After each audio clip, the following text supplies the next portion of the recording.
Stop forcing your breath, it breathes you. Have you noticed how trying turns practice into a performance? Meditation. Without trying sounds almost like a joke until you feel the tightness in your chest when you sit. You tighten as if inner silence were a prize to be won, as if stillness were a thing to be wrestled into submission. And yet the very tightening is what hides the stillness, like closing your hands around water and expecting it to stay. This is an invitation to loosen, not because effort is wrong, but because effort often misses the point. You came here because pushing hasn't worked. You've tried techniques, schedules, apps, rules, and stern decisions. Still, a restless, thin knot sits beneath the ribs. You are not a failure of resolve. You are a living being in a culture that teaches you to push, polish, and procure. There is relief in a different approach. It will not be instant magic, but it will be honest, and it will be kind. The danger isn't that you meditate. The danger is how you carry the meditation. Here's the paradox. When you stop forcing the river flows clearer. You don't invent the water, you allow it to be water. Notice, this is not resignation. It is a change of attention. See the game for what it is. Imagine life as a stage where roles are handed out at birth. The child who pleases, the worker who accomplishes, the lover who secures. You move through light and shadow on that stage, learning lines. Meditation in the common telling becomes another role. The one who is serene, the one who is advanced, the one who can sit with the perfect posture and the photogenic cushion. But the stage is not the whole theater. There is a backlot, a place behind the curtains where props are stored and the actors laugh between takes. Meditation, without trying, asks you to wander backstage and notice the laughter. Think of a board game. Pieces clack, hands reach, dice tumble. Players convince themselves that victory will solve everything, yet the game itself is designed to keep the players chasing. Seeing the game does not mean quitting it. It means noticing the rules, the habitual strategies, the small betrayals of your piece. From this vantage, you can play with a lighter hand. The ocean and the wave offer a graceful image. The wave strives to be different from the ocean, and at the moment, it understands it is the ocean. Its movement changes. It does not stop being a wave. It simply stops taking itself as fundamentally separate. Meditation without trying is not about annihilating waves. It's about knowing the water you ride. Here's a small mirror, the moon and its reflection on a pond. When the wind makes ripples, the reflection dances and seems to change. Still, the moon is unchanged. In practical life, you are both the reflected moon and the glassy surface at times. You do not need to hold the reflection still. You can notice the moon. A friend once told me, in 2 sentences and a laugh, how she had been a relentless meditator for years. She would set a timer, breathe in a certain way, check her posture, and exit the cushion convinced she had failed if her mind wandered. One evening, she forgot the timer entirely and simply sat on the floor because her cat jumped into her lap. The cat purred, the mind wandered delightfully, and she felt a soft, unfamiliar calm. It was not the technique that saved her.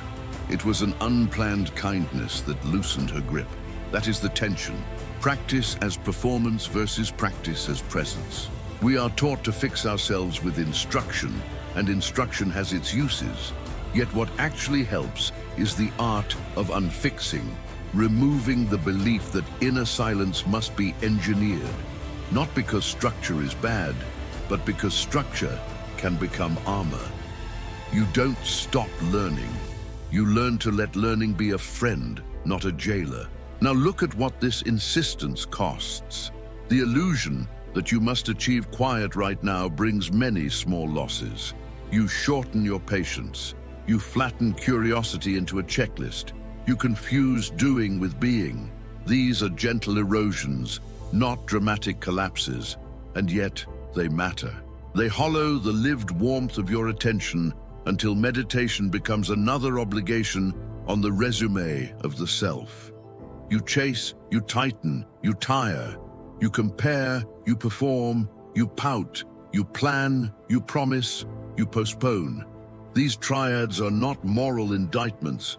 They are descriptions of a familiar rhythm. The cost shows up as tension in your shoulders, a judgmental inner narrator, the shrinking of play.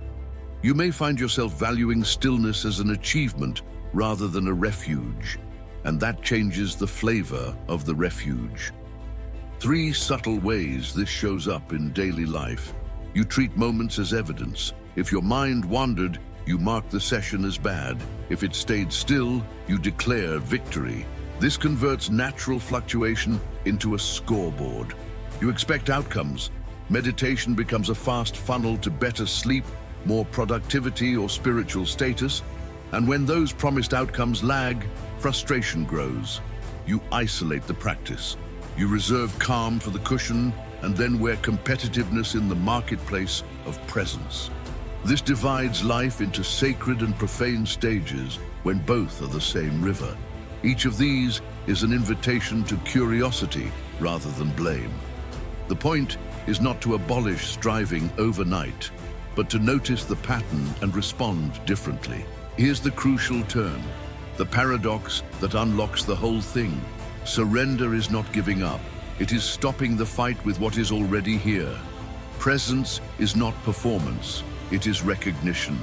Discernment is not indifference. It is the clear seeing that chooses kindly. These shifts are subtle but transformative. Imagine a parable. There is a river running through a village, muddied by the town's many small disturbances. People arrive with buckets to stir the water into cleanliness, thinking agitation will sort the silt. One elder, who has watched the flow for years, sits at the bank and does nothing but watch. Slowly, as the disturbances settle, the river clarifies itself. Not because the elder coaxed it, but because attention stopped making waves. The river was never fixed by effort alone. It was allowed to find its own depth. And yet there is action in this surrender. The elder does not say, "Do nothing forever." She steps in when a child is in danger. She shifts a broken dam. She teaches others how to not stir. Surrender and engagement are 2 hands of the same living heart. In the same way, when you stop forcing your breath, your breathing finds a natural cadence. When you stop judging each thought, thoughts do not gather like a hostile crowd. When you stop making meditation a test, it becomes a meeting. Here's the paradox. You gain more by releasing the need to gain more.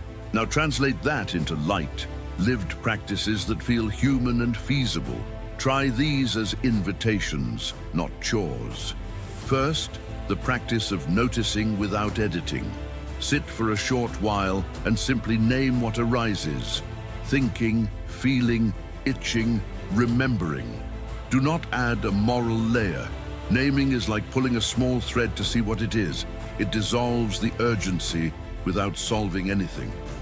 Consider this a curious inspection, not a verdict.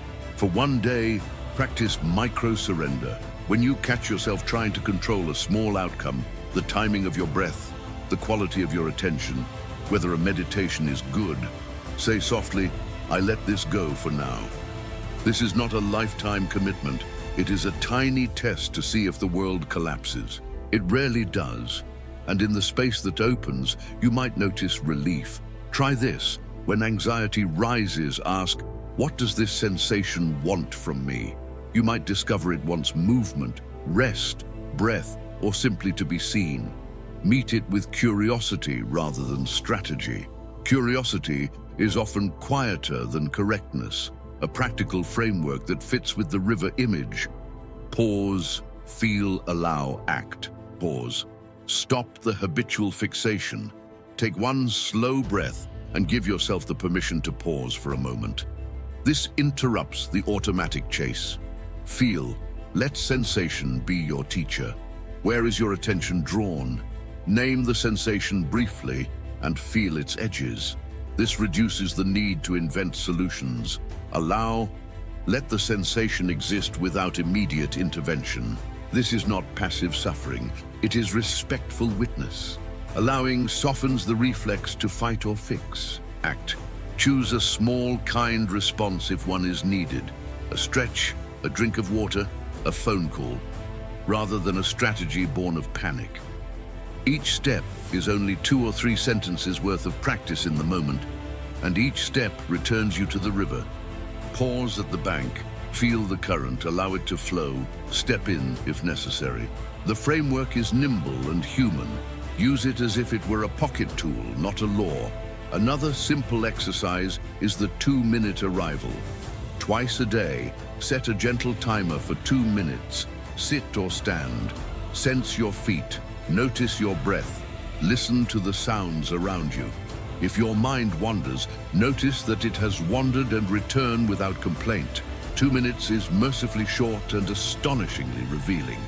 Over time, these small landings change the architecture of attention. Consider social practice too. When you speak with someone, try listening as if you were a riverbank, receptive, steady, not swept by every passing leaflet. You do not solve their story immediately. You offer presence. Boundaries remain. Listening does not mean taking responsibility for fixing. Presence and clear edges can coexist.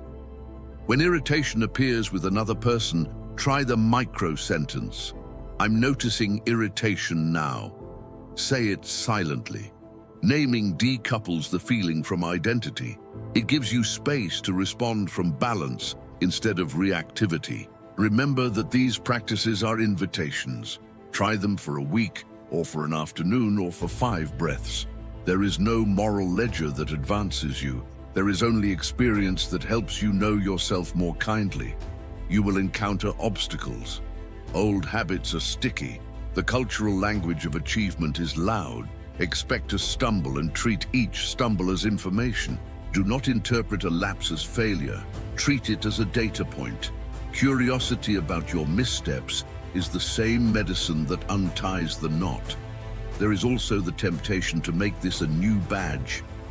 I have mastered, not mastering. Avoid that subtle vanity. The softer fruit of these practices is humility and ease, not bragging rights. Notice when your practice becomes identity, then return to the river. Now speak to the place between solitude and loneliness. Solitude without bitterness is a room where you can hear yourself breathe. It can be a rich, pleasant company. Loneliness is an ache that asks to be tended. Boundaries without bitterness mean you don't accept abuse to avoid being alone. You also don't wall yourself off as a defense against intimacy. You can be in the marketplace of life while carrying the river inside you. You are not late. You are not broken. You are not alone in the struggle to unlearn force. Many of us carry the same tightness. Many of us have been trained to believe we must manufacture solace.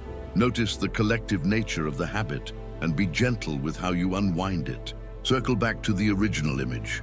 Stop forcing your breath. It breathes you. Meditation without trying is a practice of letting go of the audition and returning to the room where things are simply as they are.